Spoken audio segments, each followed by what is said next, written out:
Hello. Hello, glad to be speaking to you here. In this presentation, we're going to cover topics of exploitation techniques and attacks on hosting assets.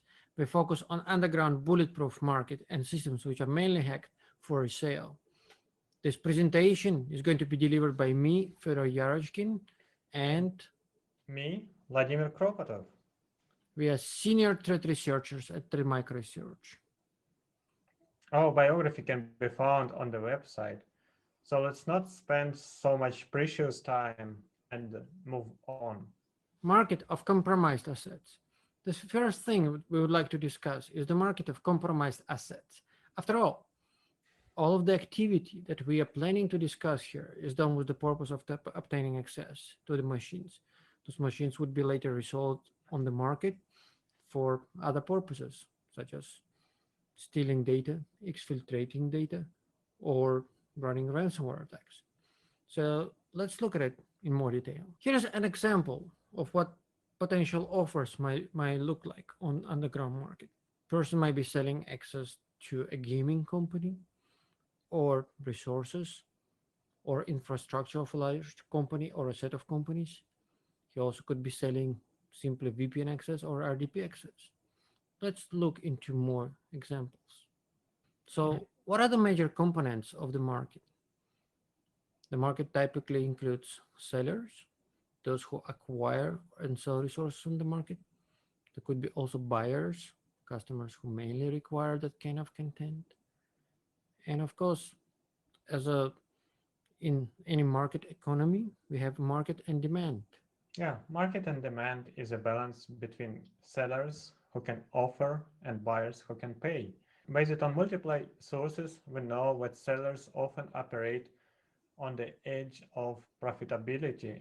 And it's very interesting to look at the prices, services that are offered and demanded. We're also discuss platforms where buying and selling taking place, such as forum, messenger platforms. Here's an example of one of such market sellers. You can see that this person often sells access to the networks, presumably compromised networks, but he's also buying other products in the market. It's actually very interesting to see what kind of things he's shopping for. The, Aside from selling access, this person is also attempting to buy data. For example, he's trying to buy logs that potentially might contain credentials for VPN access. Of course, those two things could potentially be related. And this reveals his TTPs to us. This reveals that he may be possibly targeting networks through compromised credentials. messenger platforms, it's another platform where market is going on, where buyers and sellers and buyers offer the similar services which are offered on the underground markets, on the underground forums. But the difference between messenger platforms and forums, for example, because sellers and buyers can communicate with each other immediately using the same platform, which considered to be more secure than majority of forums. Another thing was messenger platforms that it also allows different type of functionality as well. Users can implement their own bots and they can run messenger platform based shops that are primarily operated by bots. So quite a bit of more automation compared to a regular website. As you see on this screenshot, many channels will have bots that come with it. You can interact with the bots interactively.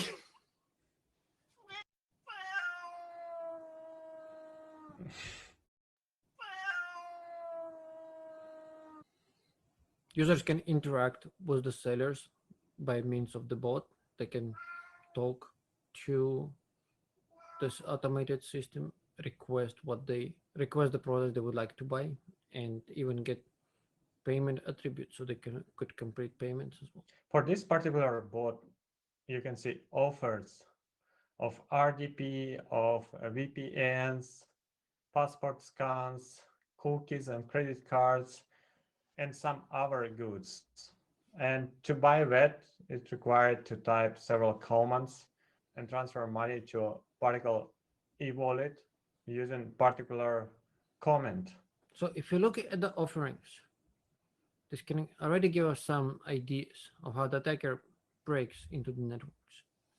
So in these exceptions, you can actually see the threat actor shopping for VPN credentials, but he's also offering RDP access to large network. So we can assume that the attacker at least executes two attack vectors. One is by breaching network through compromised RDP credentials. Another one is through compromised VPN credentials. Access via compromised credential or brute forcing those credentials is actually very common on underground market, and it also consumes a large portion of underground market as well. Recently, we have published a blog post about criminal cloud of logs, and credentials, such as Cisco VPN credentials, could easily come from such source. Moving back to the classification. So what types of hosting resources we have seen provided by such criminal actors?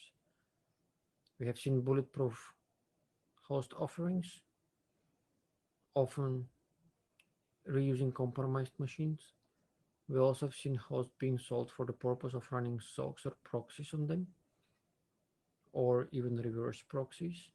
We've seen hijacked machines being sold for possibility of ransomware or information exfiltration.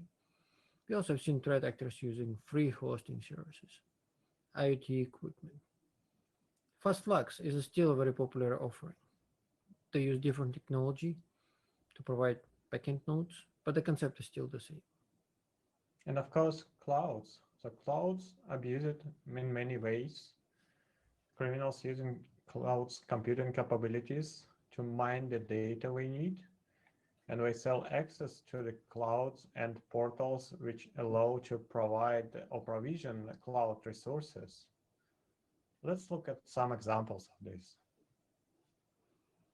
Here's an RDP shop that resells compromised RDP systems. You can see that the cost of single host here is ranging from $5 to $6 on average. What's the prices for particular locations in United States and Australia? If you look into our assets like RDP in Europe or Asia, the prices will be different, and the price for good RDP asset can be several $100, and the price for cheap RDP access could be just $1 or less. And here we can see an even cheaper offering on the forum. The machine is sold for $3 and guaranteed for 12 hours of host availability. Actually, this sign of warranty, which is not a month or year or just several hours, 24 hours, 48 hours, often said that this service provided on compromised asset and the seller doesn't have full control on environment. An even cheaper offering of 55 rubles for RDP access to a dedicated server. Which is less than $1. In fact, it's actually very common to abuse free trials of cloud services to provision dedicated servers. Could be either done by using stolen credit cards or cloud provider credentials. Another user on this slide primarily sells SSL tunnels on forums. So he's focused on compromising Unix systems. And the price is $1 only, cheap. And he's offering tailored by a region, state, and a city. This offering is perfectly fine-tuned for fraudsters who run banking fraud when they need to access bank from a particular location. And we can do this at scale. It is possible to purchase several hundreds of proxies at one deal with huge discount. Another threat actor focuses mainly on compromised IoT devices and sells access to them, broken down by countries. And the sector sells assets everywhere all over the world, except ex-USSR countries, because probably the sector located somewhere at the country on ex-USSR territory. And as if we have seen, even some of the higher end threat actors are making use of IoT devices. For example, we at Remicro published about Ryuk ransomware compromises, where compromised microtic routers were used in the attacker's kill chain, Hector. selling item on the ground floor. Among with Amazon. And prices could range from 500 rubles for a dedicated server and to very expensive, depending on the actual package. And we see both offer and demand of this kind of market. For example, this person claims that he can process the credentials for Google Cloud at the scale of tens of thousands credentials per day. And he is ready to buy with a reasonable price all those credentials collected by our criminals. Well, let's look a bit more into modus operandi of threat actors working with typical stolen hosting assets.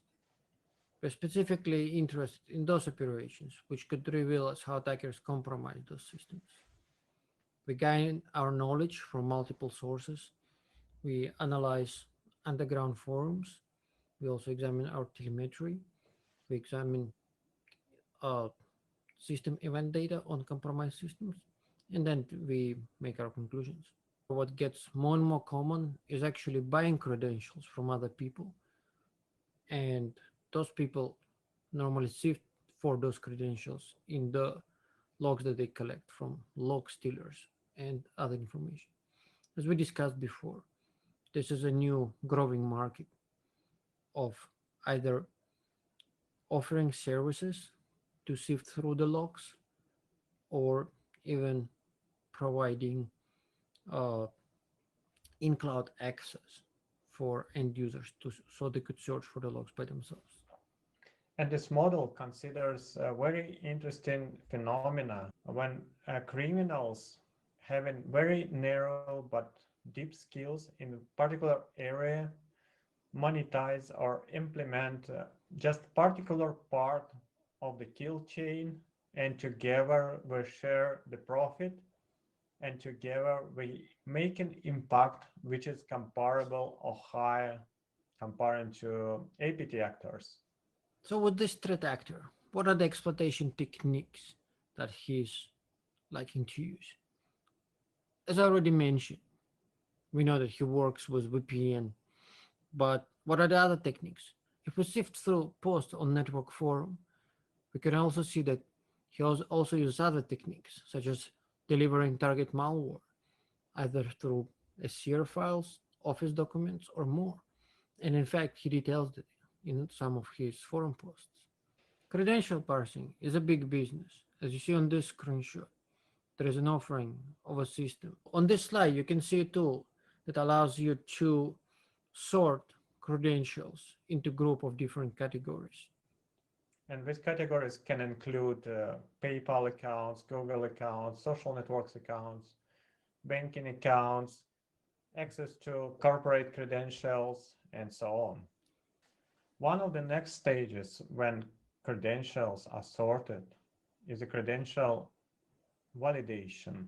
Criminals use customized configs for well-known tools to accomplish this task. Or they develop automate tools or even use off-shelf open source tools for this purpose. So on this banner that we've seen on the forum, you can see demonstration of automation of credential brute force using off-shelf tools. The person is using a dictionary and used automated Windows tools for validation of the credentials that he has in form of a text file. With a list of servers or computers, it is possible to implement bulk actions, like build a fingerprint of the system, run particular command, or do something other. And these kind of technologies allow commit crimes at scale. So as long as the task is for one network or similar tasks for several networks, with actions can be done by pushing just several buttons. Let's examine another source of credentials. We've seen an interesting offering on a forum where the person maintains a cloud of logs and he's offering to run searches for credentials that match certain criteria in his logs. Here mentions he does not have access to mail and he does not have cookies. And the service to run a single search only costs $2. Very much a cloud-based business model where criminals can mine for credentials that we need and which we are able to monetize effectively based on their skill set. Another example, an electronics maker in China. The person advertises that he managed to compromise this organization. He got admin rights to the system and domain controller, and he sells access for 150 bitcoins. He's not willing to work directly with a buyer. He wants to work through a guarantor, which is very understandable when we're talking about this amount of money. In addition to this person posted a follow-up message where he shows some of the screenshots of type of systems that he had access to, as well as a bit of more detail on type of data that he compromised. As you see, he has access to 27 RDP accounts, several workgroups, and lots of data. And if you look into the data he advertises, what's definitely not a home server. You can barely imagine 70 terabytes of data on one particular host at home environment. So it should be definitely a corporate environment. And these are the screenshots provided by the attacker, in case if you were wondering. Let's look at what were the other types of access that we've seen being sold on the forums. As you see, it's actually very common to sell access to companies, detailing what kind of access level the person has. In some cases, the user would only have VPN credentials and simply a footstep into the target network. In other cases, they would have access to the domain controller, fully compromised. As you've seen with recent ransomware attacks, this is a very common pattern among ransomware attackers to compromise network and distribute ransomware through credentials obtained from a domain controller. We'll see this later. Ransomware is normally just a last stage of monetization. An attacker do a lot of things before he put in a ransom message on the desktop. In this case, you can see other organizations being compromised. In one case, the attacker has access to the main controller. In the other case, he compromised VPN.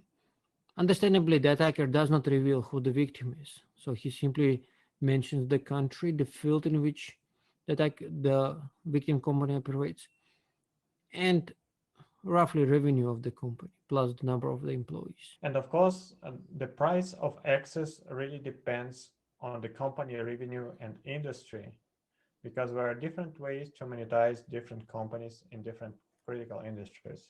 And of course, to sell access to the infrastructure, somebody have to compromise this infrastructure.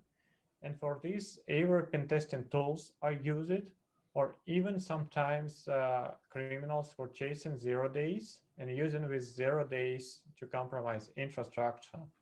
So, but they have to earn more money from compromises compared to the price of 0 day. So from our experience, we've seen both 0 days and all vulnerabilities being exploited by the hackers. In this case, we can see that attackers selling remote access vulnerability in Cisco, and he's also selling pre-authentication vulnerability in centralized web panel. You can see that the first vulnerability is sold for 20K USD, while the other vulnerability is even more expensive, $75,000.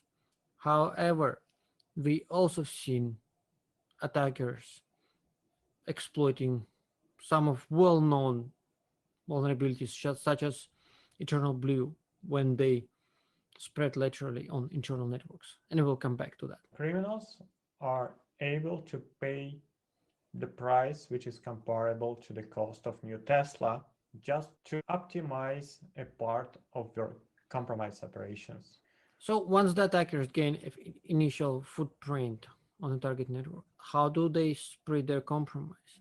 Let's examine some of the attackers' techniques when they move laterally inside compromised networks. When the attackers are breaking networks, what are their primary targets? Of course, they would go after VPN credentials. VPN credentials would allow them to maintain access to compromised networks and also resell them. Aside from VPN credentials, they would be also looking for other entry points into target networks, such as RDP credentials or any other services which would allow attackers to access organization networks remotely, even after their initial point of breach is blocked. One of the main targets, as we've seen with previous slides, is AD credentials. If they manage to compromise the main controller, that is one of their ultimate jewels. They use a lot of harvested credentials. They may also be planting rootkits and keyloggers to collect additional credentials. And as they move laterally, they might be exploiting even old vulnerabilities. Actually, we really interested into targeting software deployment tools like SCCM from Microsoft, because in this case, we can use a legitimate tool to deploy software. In one of the attack scenarios, we've seen Trick distributors also possessing admin access when compromising network. And it's no surprise that they actually have this level of access to compromised networks, because we've seen that both service of this level is offered on the forums, and we've seen a service tailoring that particular level of access is also sold on the forums. Some attackers are unable to escalate privileges.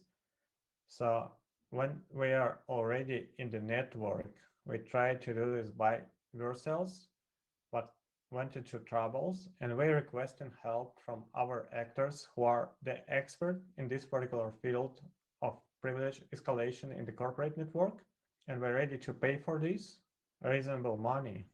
Here is an example of RIG ransomware actors exploiting all vulnerabilities to spread laterally through the network. In one of the posts that we published before, we could see them using internal blue vulnerability to move laterally through the network. So for example, we've seen job offers where there were requests to hire people who would be able to raise privilege in networks of European companies. In this case, we can see an offer to escalate privileges, an actor ready to share either the profit or paid particular amount of money per compromised unit. And in this particular case, we're discussing access to many SMB companies or middle-sized companies which have Active Directory deployed in their networks. We've seen one of the threat actors that we previously observed on the forum also looking for specialists who would be helping him with penetration test. And in fact, he clarifies that type of penetration testing he's looking for is to do privilege escalation on the network. The same person was actually looking to hire a pen testing specialist to assist him in compromising networks, as we see on the screenshot. We can see not only requests to hack into infrastructures, but offers. So for example, here we can see an offer from an actor who can hack into particular site or particular infrastructure using brute force attacks. He have tools in place, and he succeeds in several attacks against well-known organizations already. In another instance of a person offering his services. We've seen him also covering things like social networks. Of course, this does not cover infrastructure itself, but this is nevertheless interesting. One of the interesting things is that this threat actor is not only offering to use exploitation techniques, but also social engineering techniques to target potential victims. So, since attackers manage to collect so much resources that they compromise, often automatically, they need a tool which they could use to sell those resources as well. And of course, such platforms exist. For example, on this quick screenshot, we see a person offering a platform that allows users to buy and sell RDP servers. We've seen many of them. We've seen RDP shops. So this is just one single instance that we would like to show as an example. Because actor here highlights the automation procedures that we implement to help sellers and buyers automate all the tasks, all the life cycle after compromise. Cloud technologies. Cloud technologies. Which kind of buzzword? But what hackers did or underground actors did, we have an access to the consoles and we can provision different types of machines using with consoles which are technically belongs to corporate environment. And if you think about this way, like a person need not just a random computational power, but provisionist costs will be located generally inside the corporate environment or inside the part of the infrastructure related to the corporate environment. This kind of machine, if it purchased, really help attacker to save the time and be already inside a part of corporate infrastructure. A word on cloud technologies. We've seen a lot of interest in actually buying cloud logs, logs that allow users to see access to consoles that manage cloud resources. And as Vladimir said, if an attacker can manage to get access to cloud console, he can create an instance of cloud resource and allocate it to be assigned and connected to one of the corporate networks, automatically putting himself inside potential victims' network perimeters. So, to some extent, clouds could make compromises even easier. So, how the compromised resources are monetized? After all, many of those activities are about making money. So, let's look into monetization methods that attackers are using to convert attacks into cash. One of the monetizations is a fast flux hosting.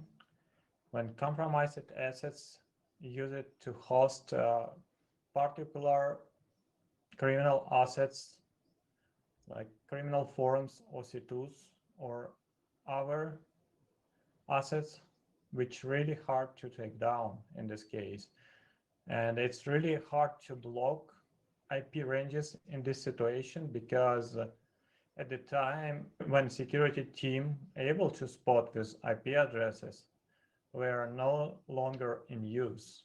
Another way, of course, of getting money is to extract money directly from bank accounts or other holders of money which could potentially be connected to a compromised resource.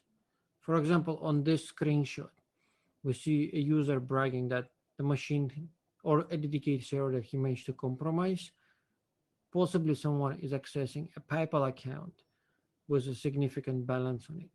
And of course, it will cost a bit of more money to buy this host. Another way of monetizing, of course, is ransomware. If you get access to systems which might be important to their owner, you can simply encrypt the files and ask for money. Or you can take files, encrypt them, save a backup copy, and threaten the data owner that if ransom is not paid, the data would be released. We've seen this kind of activity happening in many, many cases in recent years. And in fact, personally identifiable information creates extra leverage on potential victim to pay a ransom. Yes, in this case, victim have to solve several very complex tasks, so recover the data and recover the infrastructure. Because if data was returned, all the infrastructure is encrypted, and sometimes you have to rebuild servers and desktops for this. So anyhow, it's a bad sign when ransomware is detected, and normally it's the last stage of the monetization kill chain. So, what happens when a compromised asset is actually sold for a significant amount of money to highest bidder? Of course, the bidder would like to monetize it to the maximum extent. We've seen in recent news several warnings, including alerts issued by FBI and DHS of hospital cyber attacks that involve Ryuk ransomware. But in fact, it's not only Ryuk ransomware and it's not only hospital attacks. We've seen the same ransomware targeting manufacturing sector. We've seen the same ransomware targeting other organizations, including government offices. And it's not only Ryuk ransomware. We've seen a few others. The key point is that extortion from organizations seem to be making significant amounts of money in recent days, which awards the risk of conducting those attacks. And what is important, the extortion is not only just one of the monetization stages. In many cases, criminals never go directly to extortion right after compromise. So you have to be careful if you're under ransomware attack, and you should double check all your security systems to confirm that there was no extra activities by criminals. Because our research suggests that where almost all the time exist. And based on the forum discussions and incident response in different critical infrastructure, we decided to build kind of kill chain of compromised asset monetization.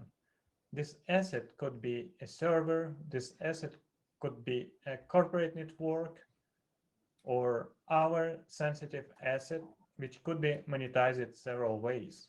Asset after compromise goes normally through several stages of activities. It could be potentially used for coin mining while the seller is waiting for the asset to be sold, or the actual owner of the machine might start exfiltrating the data because the data might worth money. Once data is exfiltrated, he might try to sell it as the data or the server itself, or he might try to create pressure on the organization in paying ransom.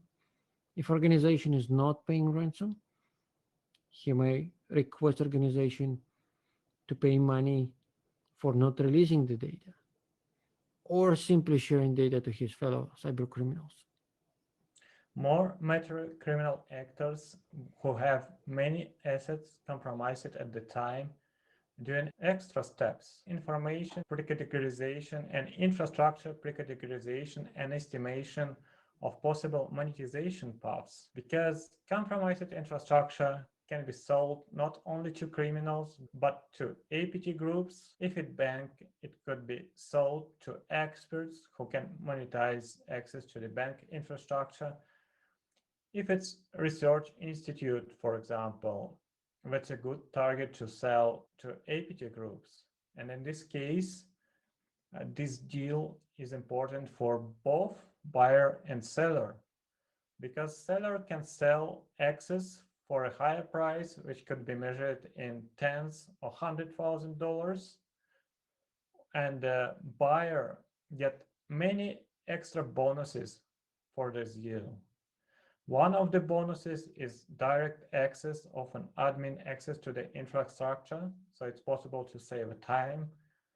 And another bonus that all the traces related to compromise will not related to APT actor, but instead it will be related to the criminal group which initially compromised the asset. And that means that investigations will have to process a lot of false flags in this situation. Of course, there are many monetization paths. So data could be exfiltrated. Systems can be used as proxies for coin mining or for ransom claim or for any type of targeted attack against critical infrastructure.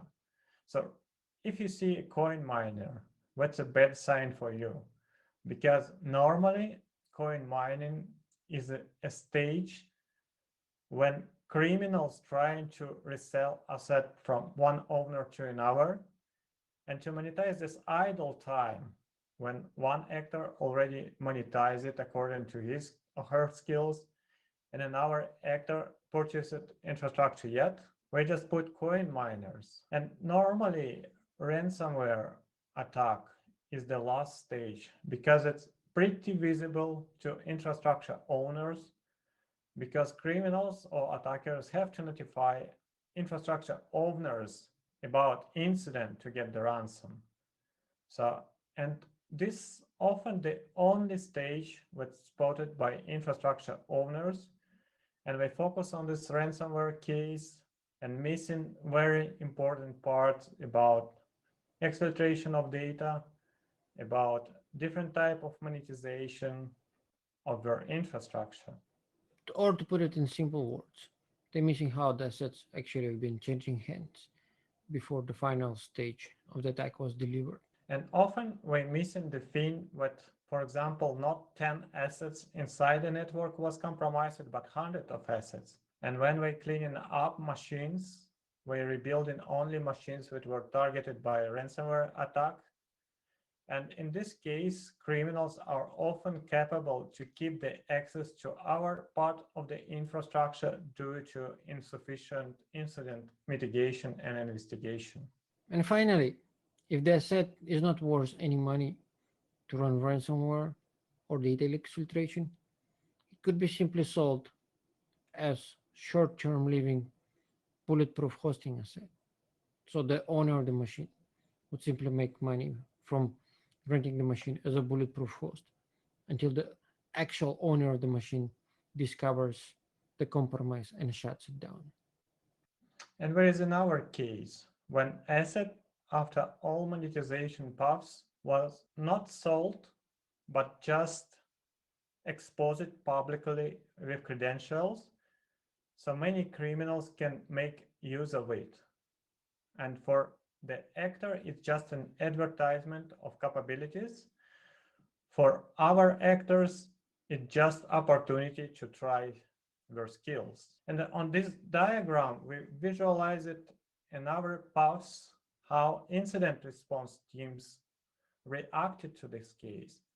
So for example, if compromise was detected right after compromise or at the categorization stage, that team was mature and reaction was good, but any later stages suggest late incident response.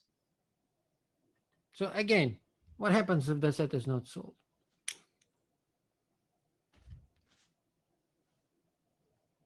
This is the actual incident that happened within the last 2 months. We've seen a threat actor advertising access to electronic manufacturing conglomerate with admin rights in 2 domains in a branch, and he was looking to get $40,000 for the access to the server. Quite a bit of money, right?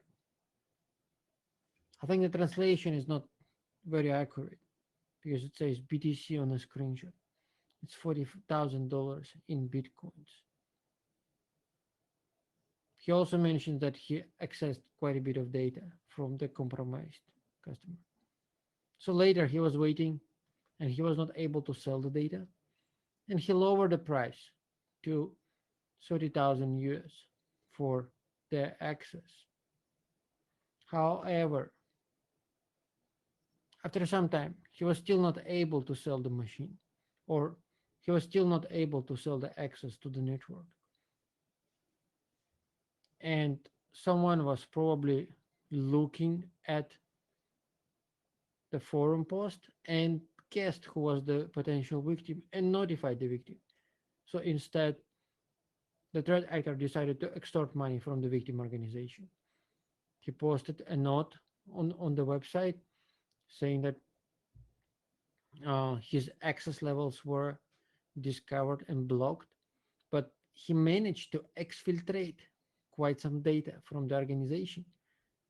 And he posted screenshots of the data, a link to a RAR file that contained the data, and wanted to get 500,000 US dollars from the organization in order not to disclose this information. And he waited again. After some time of waiting, he was still not able to get the money. And it's quite some money to wait. Agreed. So after 1 week, when he was not paid for the data, he disclosed the password for the RAR file, which was uploaded to a file sharing website. Organization ignored his requests. Obviously, this attacker managed to get into the target network by compromising credentials of some of the VPN users. If his attack was detected at early stages of the attack and data exfiltration acts were prevented, the damage might not be so severe. So, in many cases, attackers also use supply chain compromise techniques in order to get to their targets. And we've seen a number of cases where this technique was successfully deployed. Let's look into one, a very successful case that a team within Trend Micro Research published a report about. Not sure if you've heard of XCSet malware incident. What essentially the attackers did, they altered version of Xcode distributed by Apple to include malicious components. Obviously, a lot of iOS and Mac OS developers need to install Xcode in order to be able to compile the software. And in many cases, they would obtain a version of Xcode not from the primary repository, but from one of the local websites which might be hosting a copy of Xcode. They would not realize that that copy of Xcode was compromised. When a project is built with a compromised version of Xcode, the component would automatically insert a piece of malicious code into the project. And when that component or a piece of software is pushed to App Store, the Trojanized version of application will be pushed. We looked briefly into type of activity that is performed by Trojans, and the intention was a financial. The inserted malicious code was looking for software related to payment systems, possibly to steal additional credentials and take over the money funds. Let's examine those cases from the defender point of view and identify potential red flags, which incident response teams should be taking into account when monitoring network security or responding to security incidents. We'll try to explain how to understand the attribute of attacker actions and intentions, as well as predict attacker potential next steps. We believe this experience is valuable to network security analysts and could be used by them when conducting incident response or security investigations of such incidents. If any supply chain is involved in any software deployment procedure, you have to ensure that the whole supply chain is trusted.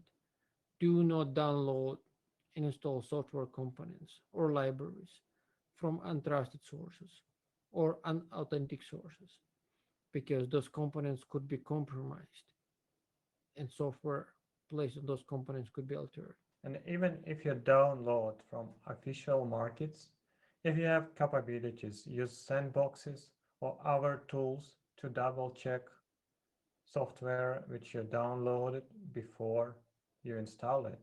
Another important thing, you should review incident categorization and priority if any new information was added to incident.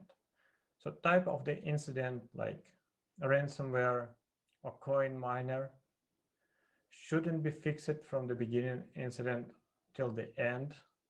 And many minor cases or incidents which looks like a minor cases could be just the beginning of investigation of way more serious incident. Not every time security tools can and should block any activities. That's why important to review the logs you have from security systems and see what happened. This could be an easy case when endpoint detected malware at the same place many times over a week. Or this could be another case that legitimate process dropped a binary on the host. These kind of things should be investigated. When using cloud technologies, be sure to use cloud monitoring tools to analyze behavior of your cloud components and detect potentially malicious activities, such as unauthorized creation of instances of virtual machines or other cloud components, or changes in your cloud deployment policies. We also have seen other mistakes made by cloud users, and in fact, we delivered a whole presentation on securing your cloud. But to recap a few, many of the cloud platforms use configuration files, either in form of YAML or XML, to deploy your cloud components. We've seen mistakes made by users of those cloud technologies by simply publishing those YAML or XML files online. Be aware that those configuration files or deployment files could actually contain credentials or other information that could potentially be used by attacker. Another mistake that we've seen frequently made by developers or cloud users alike was unintentional leakage of configuration files that could include credentials such as access tokens or keys, secret keys, which would allow attacker to access cloud components. Attackers are very aware of this and they proactively monitor many platforms such as GitHub, SourceForge for leakage of that kind of information. And in incidents that we observed, it could be less than 5 minutes from the moment when the credentials are leaked to one of those sites to the moment when attacker starts actively using them. And that could cost quite a bit of money. So we mentioned that attackers progressively develop their attacking tools and leverage cloud technologies to perform attacks faster, wider, at larger scale, utilize stolen data to the greater extent, being able to exploit every bit of leaked information. And we believe as a defenders, we should be doing the same. Proactive monitoring of different sites and correlation of such incidents is very important. A threat group A could be targeting one company at the beginning of the month and then targeting another company at the end of the month. There are tools exist which allow sharing and distribution of indicators of compromise at speed that would allow company B to be proactively detecting incidents at early stages, even when the same threat group targeting multiple companies within the same months. If your team is mature enough, you can empower cloud and big data technologies to analyze indicators of different groups and find more reliable and long-lasting IOCs, and use these IOCs to track the infrastructures, sometimes at the level and with success that actor is unable to use the infrastructure before you detect this. That means if actor deployed C2 server and leave particular fingerprint of the server, it never been yet used, but you are able to detect this. Be proactive and watch your infrastructure all the time. Ransomware doesn't happen as the initial stage of attack. Ransomware is a cherry on top of the cake. There are many other actions that attacker takes initially to compromise the target network before he is able to deploy targeted ransomware.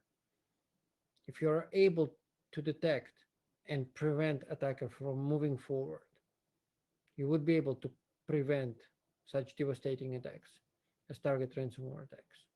With this, we would like to thank you for attending our session. Hopefully you enjoyed it. Hopefully you learned new things.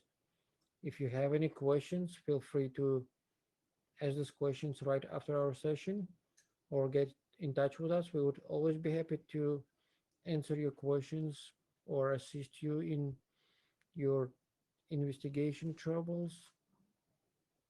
Hopefully you enjoyed our presentation. Thanks a lot. Thank you very much.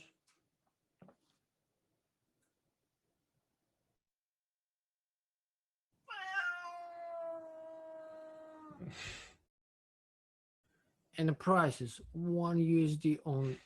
Cheap.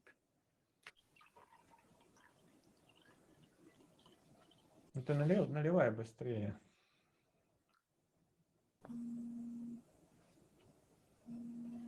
Твой телефон? Мне жена звонит. Ну, бери, я говорю, а что? Om hade lo in på gå en gas All over the network using single. recruitment for recruitment for attackers were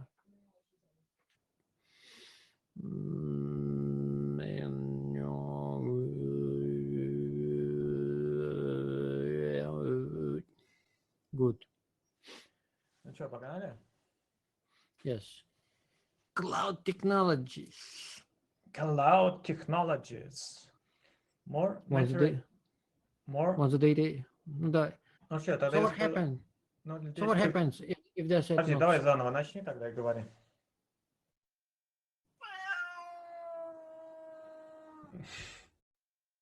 Salam alaikum, salam alaikum, salam alaikum, salam alaikum, salam alaikum, salam alaikum. Салам алейкум. Я салам подправил, алейкум. да, я вас принимаю нормально. Лучше стало? Ну, да, ну, скажи еще раз что-нибудь. Раз, пару два, раз. три, четыре, пять. Раз, Ну, не два, три, будем. раз, два, три, раз, два, три, раз, пять, два, раз, два. три,